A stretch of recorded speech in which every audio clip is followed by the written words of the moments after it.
All right, back in Fish and Corn Shore, FNC, HK. But talking about HK. The HK episode. And by that, we're not talking heckler and cut. Yep. So basically,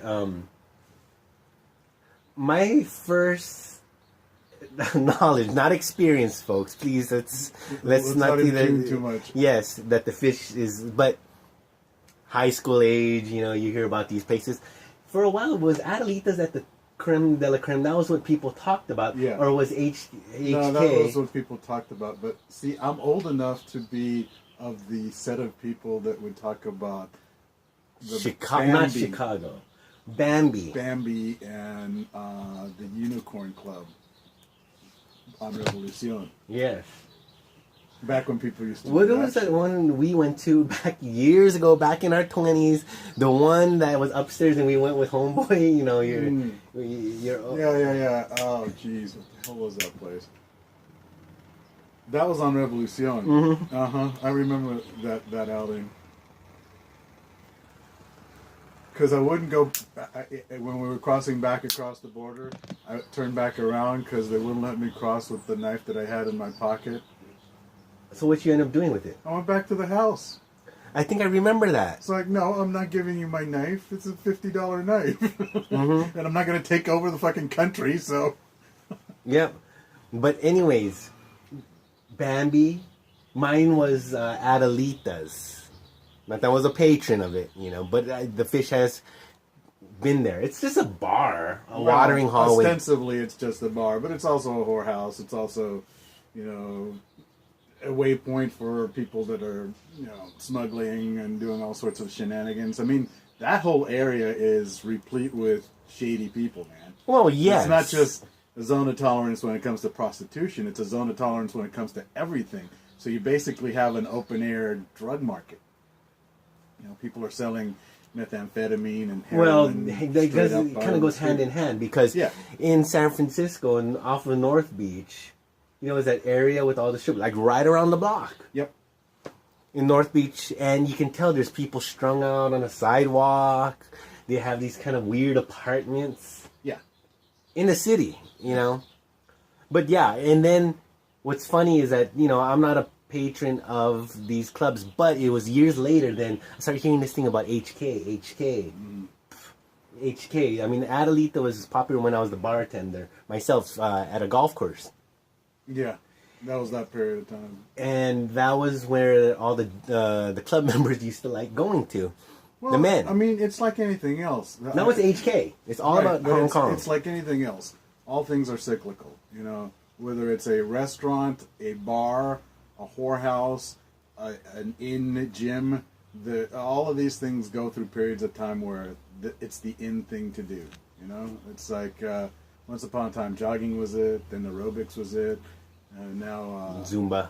Well, no, then it was Zumba, then it was what's that thing, CrossFit, bar. If you're rich and, you know, in hip, you do that Pilates or that bar. It's like ballet. Oh, God. You know, the ballet bar, and it's a bunch of exercise based on that. I think at... How about you work in a lap occasionally and you stop eating like a pig? But I think people like to do that whole yoga on a bar. You know, they put their... Yoga on a bar. Yeah. It sounds like fun, actually. Yeah, it feels good. I mean... Have you tried it?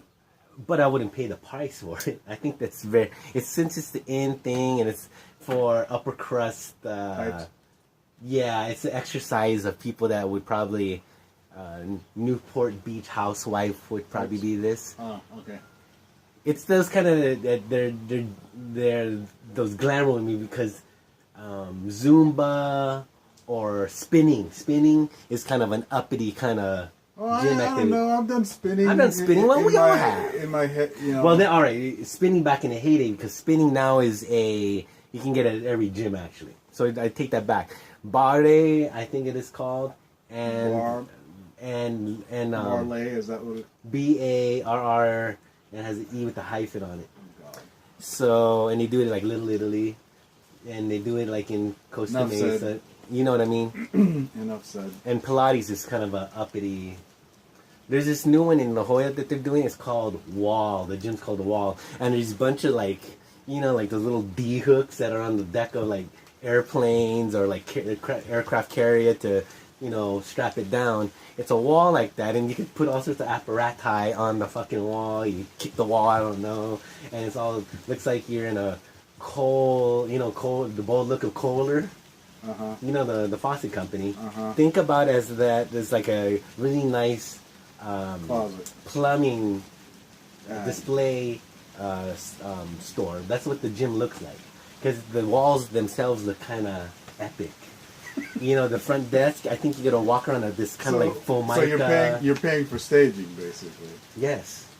Oh, you could, you know, that pallet wall you got over there. Then you get a couple of fucking, you know, framing nails and some fucking webbing backpack strap. I give you the same experience. Yeah. No, I know.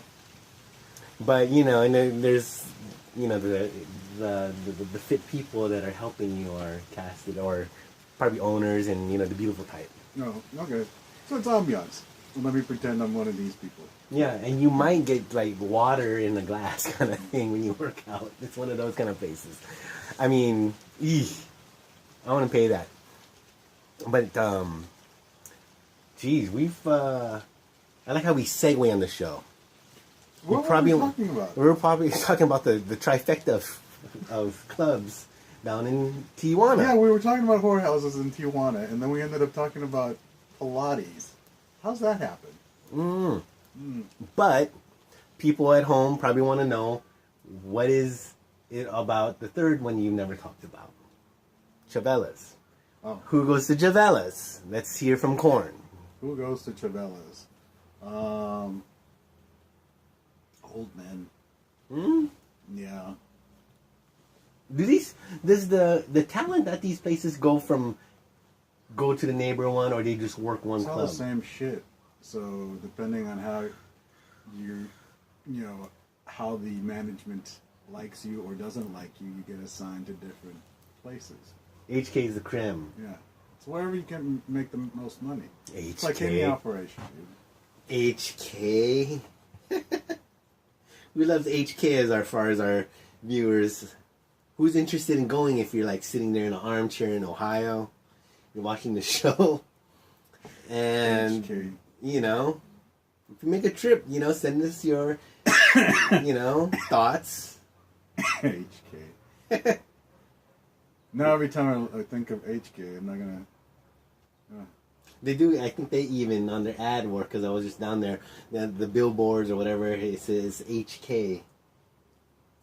I wonder what Heckler and Koch think of that. They think, why is our sales kind of good in Yes. San Diego area?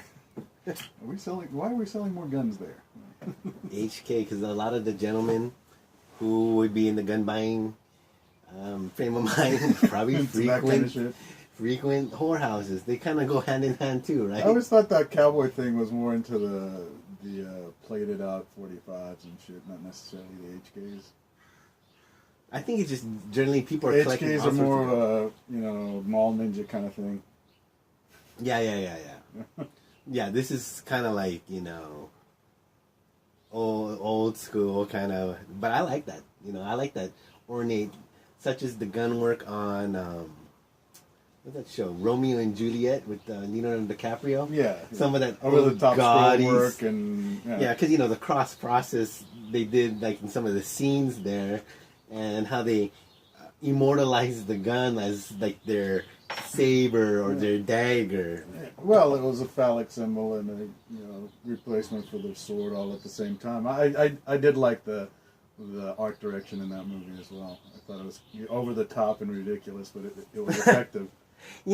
Speaking of that movie, I you probably looked talent wise. Claire Danes, I always thought she had this like little boyish, mannish quality to her.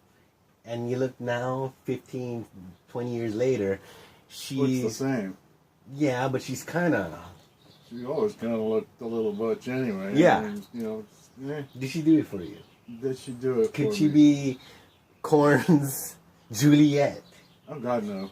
How about Juliet? No. She never did it for me either. No. Oh, jeez. I mean, she's pleasant enough. I mean, she's pleasant looking enough, and but yeah, no, there's no carnal light is lit by that at all. It's just like, Exactly. I'm neither repulsed nor intrigued. I am indifferent, and that's the worst thing to be. It's crazy. Well, we're at the 10.5-minute mark. It's a very rainy day here in Southern California. El Nino. Let's go to Costco. We're going to go to Costco and be right back with talks of, Nancy Reagan died. So. Yeah, we'll talk about Nancy Reagan when we get back. Bye.